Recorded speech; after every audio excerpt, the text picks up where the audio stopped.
Have you ever felt like you had nothing left? Like all resources were gone, the options gone, and the future looked hopeless? In 2 Kings chapter 4, we meet a widow who faced exactly that.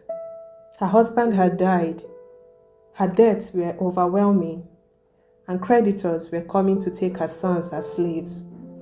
She had nothing except a small jar of oil. But when she placed that little in the hands of God, it became more than enough. The widow cried out to Elisha the prophet, saying, "Your servant, my husband, is dead, and you know that he feared the Lord, but the creditor is coming to take my 2 sons as slaves." 2 Kings chapter 4, verse 1. Elisha asked her, "What do you have in your house?" And she replied, "Your maidservant has nothing in the house but a jar of oil."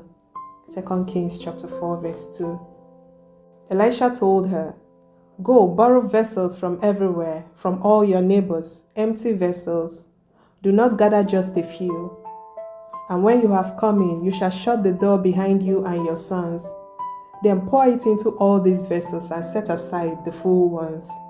2 Kings chapter 4, verse 3 to 4.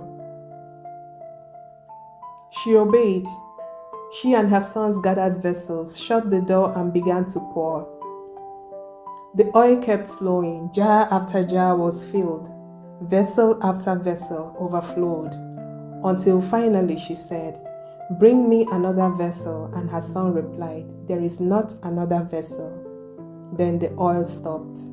2 Kings chapter 4, verse 6. She came and told Elisha, and he said, "Go, sell the oil and pay your debts, and you and your sons live on the rest." 2 Kings chapter 4, verse 7.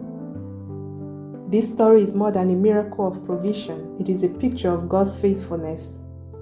The widow thought she had nothing, but God showed her what she had.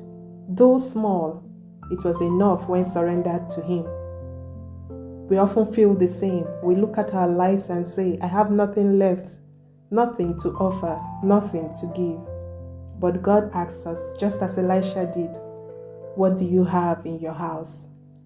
It may be a small talent, a little faith, a simple prayer, or a single act of obedience. But when placed in God's hands, He multiplies it beyond what we could imagine. This story reminds us that God is not limited by what we lack. He is glorified by what we surrender. So don't despise the little you have. Don't underestimate the small jar of oil in your life.